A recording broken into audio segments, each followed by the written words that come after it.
Welcome to our mini course on Qigong for healthy knees. We're going to start with warm-ups, and the first warm-up here is waist circles.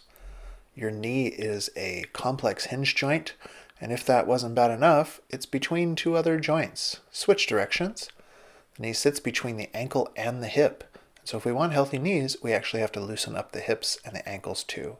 For our second exercise, you'll see me demonstrating you can hold on to something for balance as we are going to rotate that hip joint, or if you want to help your balance and the strength of your standing foot, switch directions, then you can do this just by standing in the air. So either way is good. Going to the other side. Breath is natural for this, so feel free to hold on to something to help your balance, and you're focusing mostly on loosening up and lubricating that hip joint, switch directions. Or if you can do this without hanging on to something, then you're actually working the muscles of that standing foot and you're improving your balance. Okay, now onto the knees themselves. We're going to warm up the hands and take a big breath in. Place your hands on your knees, exhale, and try to feel as if that warmth goes into your knees. This is an old Qigong technique. Then we're going to rub up the inside and down the outside, also a medical Qigong technique to stimulate these meridians. Then circling the knees, first one direction. We're going 12 times on this particular exercise. Then switching directions 12 times in the opposite way. We have a lot of these knee rotations in this set. So now we're going to do one from the Chen Village Tai Chi. Once again, rubbing those hands, generating warmth, and they feel like the warmth goes into the knee. We're going to circle 5 times in one direction. And then we do the unique aspect. You're going to inhale and then exhale and press down through your shin. You want to feel this pressure go right into the foot, like you're pressing your foot into the earth 3 times. And then we circle the opposite direction. And you're going to inhale, exhale, and press. Inhale, exhale, and press. And one more time, and press. We'll go over to the other side. So all of these rotations are going to lubricate the knee joint, but as well, some of these, as you're moving the knee through space, you're teaching your muscles how to stabilize and support that joint. Pressing down on the exhale, 2, and 3, then circling the other way, 1, 2, 3, 4, 5, and pressing down, 1, exhaling, like you're pushing your own foot into the floor. This helps to build good posture and structure for your lower extremity. Then we're going to do one more set of knee circles, feet slightly apart, and you're going to roll those knees open and outward, and then reverse and go inwards. All of these lubricate that joint and really help stabilize the knee. Now we're going to do a unique exercise for the ankle. You turn in at the hip and then you're going to sit down and you're like kind of pressing into your ankle joint. This is actually a great way to lubricate, loosen up, and even sort of align this ankle joint. We're just going to do this one more set here. And that finishes our warm-up section. Moving on to isometrics. So isometrics are really part of our warm-up. You could do a lot more of these, but we're just doing this brief. And the first one is we're just going to take this lunge, and this is going to help build your quads. You want strong leg muscles to be able to support your knee, but one of the challenges with doing exercises to strengthen those leg muscles is that you're moving through range of motion, and that can aggravate the knee if you have knee pain. Switching to the other side, we're just doing a few breaths in each of these. So this is where isometrics can come in, that you're just holding the position, and this is going to put a little strain on those muscles, but it's not moving the joint through its range of motion. And so this actually helps keep some of the irritation or inflammation out that you might have gotten through exercise. Second one, I'm going to use a chair here, and this is actually to strengthen your hamstrings. It'll also get your back muscles a bit. If you are familiar with yoga, you could do this, of course, without the chair. This is a sort of a warrior 3 pose. But mostly I want my hamstrings and my glutes to be holding my leg up in the back. Switching sides. So your hamstrings are also muscles that cross the knee joint. I don't know if we usually think about the hamstrings as affecting the knee, but they do. And so if they're strong, they can stabilize that joint. A little isometrics for the hamstring, just holding that leg up. If this is too long for you, no problem. Okay, come on down.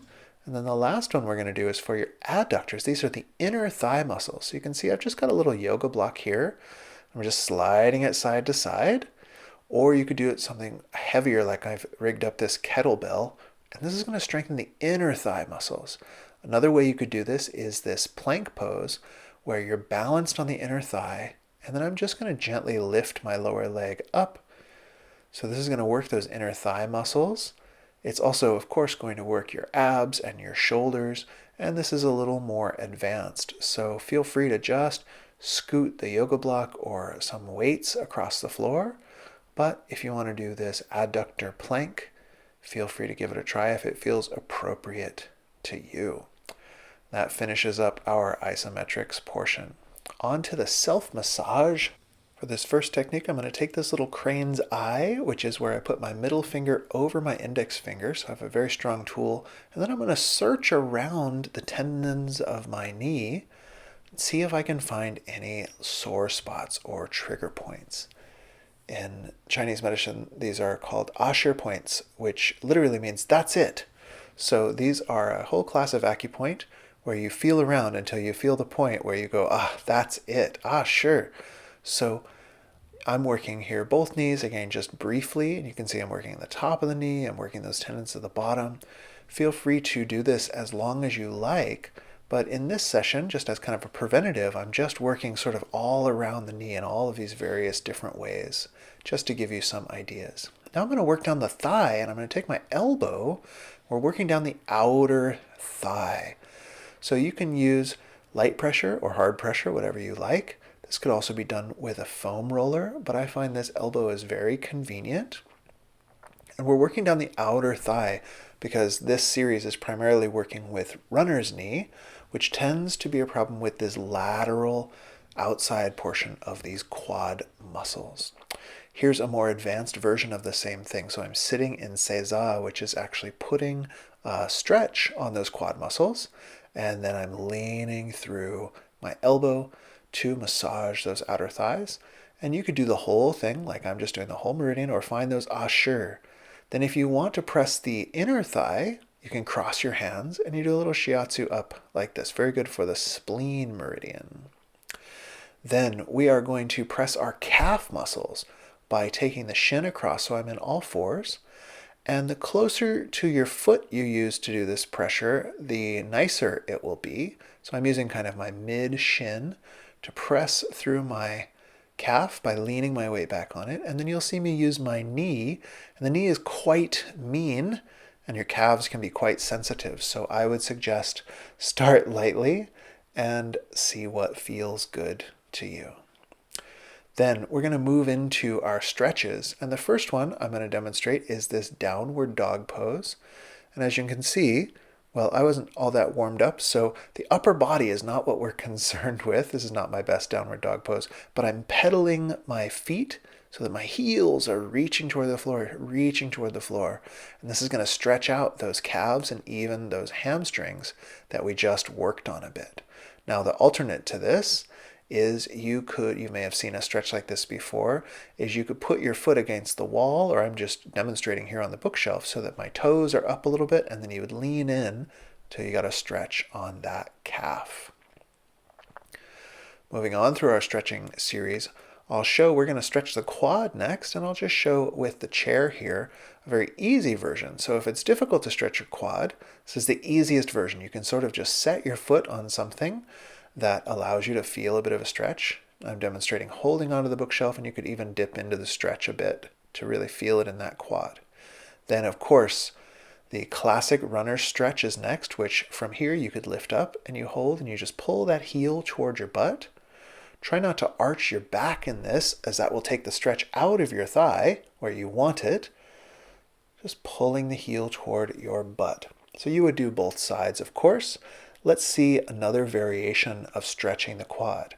Feel free to stay there, but my job is just to show you some variations today.